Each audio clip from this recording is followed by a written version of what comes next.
Hello 12th class students, welcome. I am Sachin Mishra.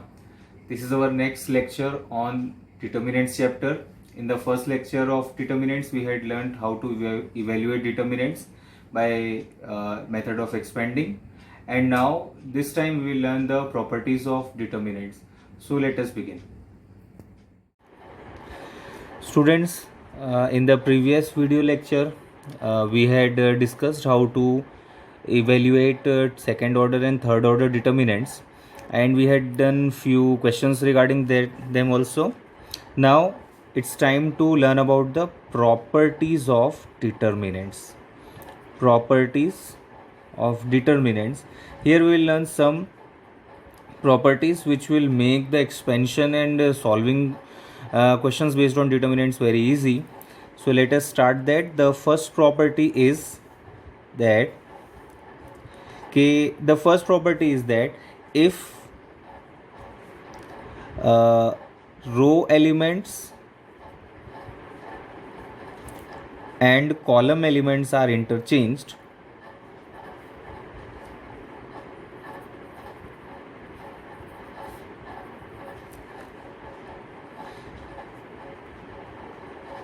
then determinant remains the same.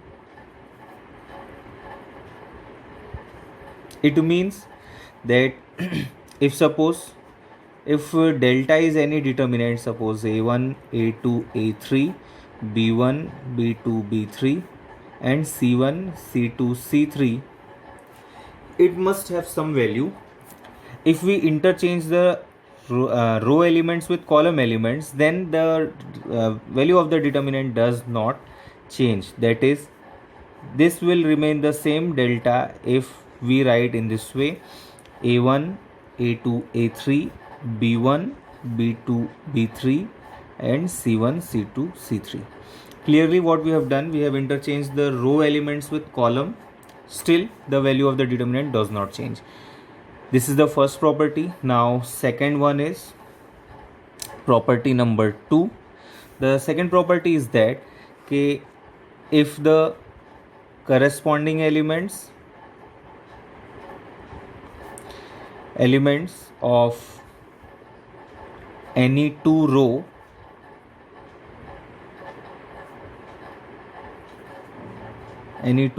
or column are interchanged, then the sign of the determinant changes. The sign of the determinant changes means its sign will become negative. If there is any determinant whose value is suppose 4, and if in that determinant if we interchange any two row or any two column, then after evaluating it will become -4. It is very simple. Means if suppose delta is a determinant with a1, a2, a3, b1, b2, b3, c1, c2, c3 as the elements, if suppose we interchange the first and the second column, then suppose the second column elements are written here, a2, b2 and c2, and the first column elements are written here, a1, b1, c1, and then third column elements remain same, then the value of the determinant becomes minus, means minus sign comes out here. This is the second property. Means whenever if we interchange any two row, then we have to keep negative sign here, and this follows for every step. Means suppose if we have here we have interchanged column 1 and column 2. If again we interchange column 2 with column 3, then minus again comes here and ultimately it becomes plus. Then next property, third property is that it is also very easy property, that if any two rows or columns are identical, then the value of the determinant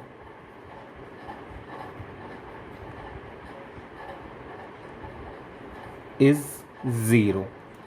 Means if suppose if there is any determinant, if let us take some example like this one, 2 3 8 and 4 9 2 and 2 3 8. Here you can see that the first and the third column elements are exactly same, means identical.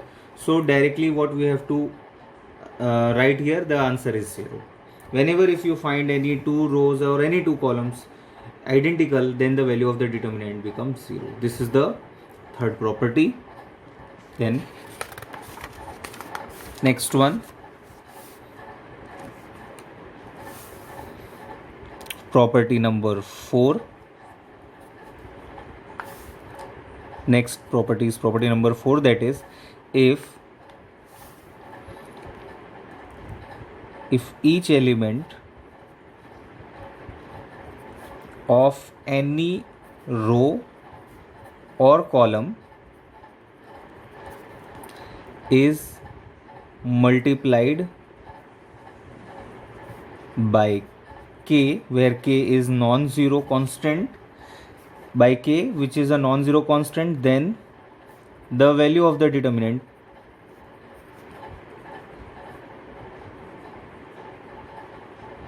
becomes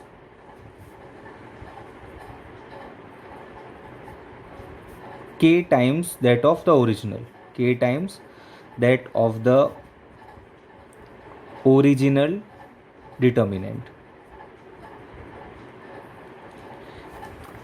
Means if suppose if delta is a determinant, suppose a1 a2 a3 b1 b2 b3 c1 c2 c3, this is suppose any original determinant, it has some value.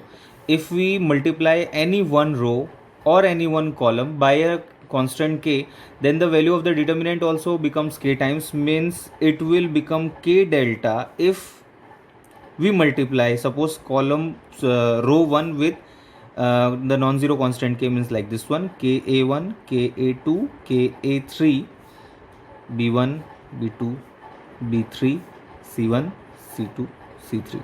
This is the property that it holds. Now you have to make it clear that not only one row or one column can be multiplied by k.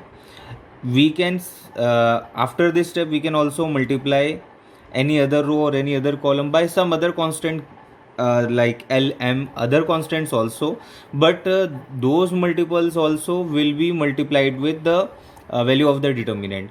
Means suppose after this step, if we multiply constant L with the second row, then the value of the determinant will become k into L into delta. Similarly, if we multiply by M the third row, then the value of the determinant will become k L M delta, and so on. And this is the same with the column elements also. This follows that if there is any constant common in among the elements of any one row and one column, then we can take it common outside. Means for example if delta is a determinant and if it is in this form, suppose 2 8 and 12 3 9 7 minus 1 0 8, like this one, if this is any originally a determinant, you can see that all the elements of the first row have 2 common. We can take 2 common from here. Means if 2 is taken common, it can be written outside and it will become 1 4 and 6 3 9 7 minus 1 0 8. What we have done, we have taken 2 common. This can be done with every row and every column in the determinant. Means if suppose 3 would be common in the second row, then 3 can be taken outside also, from the second row also. And not only from rows, this can be done from the column also. This rule also follows that, note that if this also follows that if any one row or any one column is proportional to n the rows of corresponding elements of the rows or columns of the of other row and column, then the value of the determinant becomes 0. Means if suppose delta is this one, suppose a1, a2, a3, b1,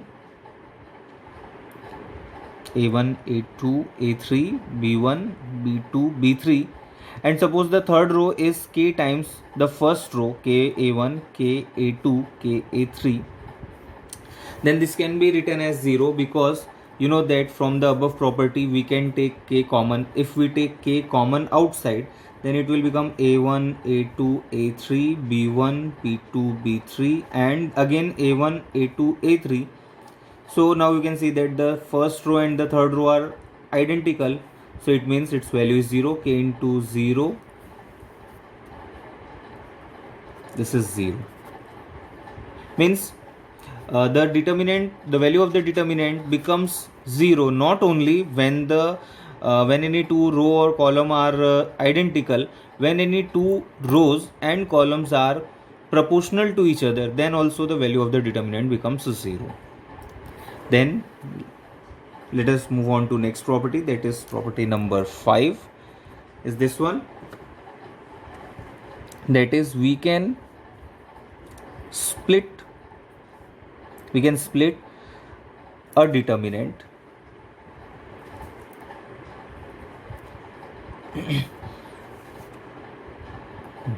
we can split a determinant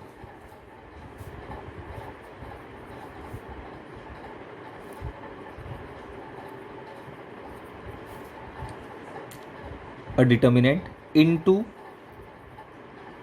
two determinants along any one row or column. Means one determinant can be splitted into two determinants along the elements of any one row or one column. Means the of any one row the elements are splitted among the two, but the other elements remain same. Like suppose if we have a determinant in this form, suppose this is a1 plus a1 plus b1, this is a2 plus b2, this is a3 plus b3, this is c1, c2, c3, and this is d1, d2, d3. Suppose these are the elements of the determinant. It can be, if we want to split this determinant into two, we can do in this way: a1, a2, a3, c1, c2, c3, d1, d2, d3, plus b1, b2, b3, c1, c2, c3, d1, d2, d3. You can see that, you can here observe that the only the elements of the first row are splitted among the two, and the remaining elements are as it is. So it means that a determinant can be splitted into two determinants. This was a single determinant, and this is splitted into two along the rows of any one along the elements of any one row or any one column only. This could have been done with, along the columns also, and the converse is also true. If we have this determinant, we can join it and write in this form. And so this was the property number 5, and the last property is the most important one, and the very obvious, and the similar kind of property we had discussed in matrices also, in elementary transformations, and it is that any row or column, students, if we mention any row or column, means all its elements. If we mention any row, that means all the elements of the row or all the elements of the column. Any row or column can be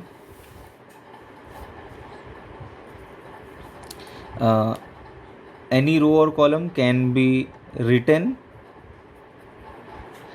as the sum of the elements of that row or column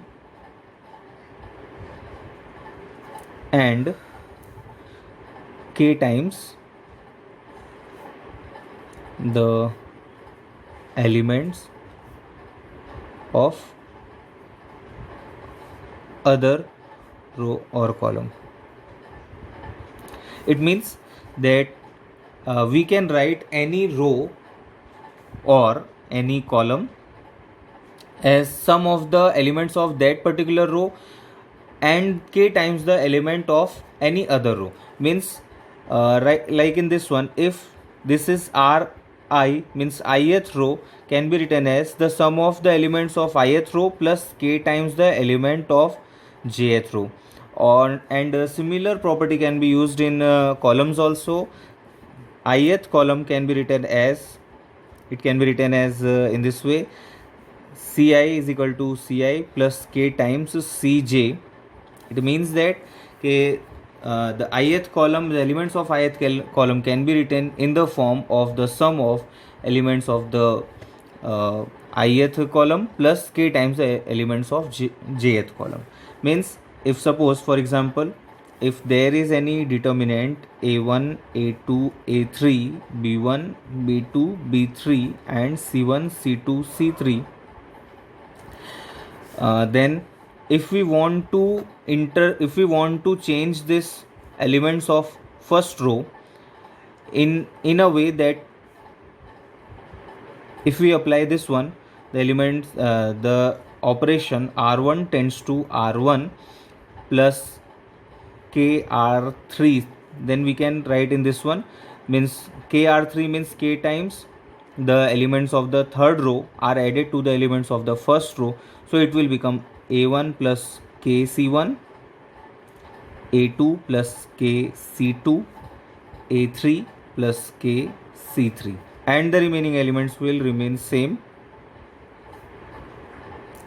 There will not be change in any other element. Just keep this in mind. If we have written r1 tends to r1 plus kr3, although here we are using r3, but still the elements of r1 are only changed. R3 is used, but R3 will remain as it is. And the second thing is that we can use this property twice in a step. Means, if we want to apply this operation, this step in the first row, then simultaneously with this we can apply such step in the second row, but not in the third row. So that means in a single step we can apply this property with any two rows or any two columns only. So I hope now this is understood to you. These are all the properties of determinants, and the second exercise is based on the properties of determinants only, and you have to complete that exercise. We will give you the worksheet also based on this one, and I also hope that you must have completed the first exercise. The first exercise was very easy. It was based on simply evaluating the determinant. So complete this exercise also. This is very simple. Any doubts or queries are there, we will have a separate session for that. So complete this. Thank you very much.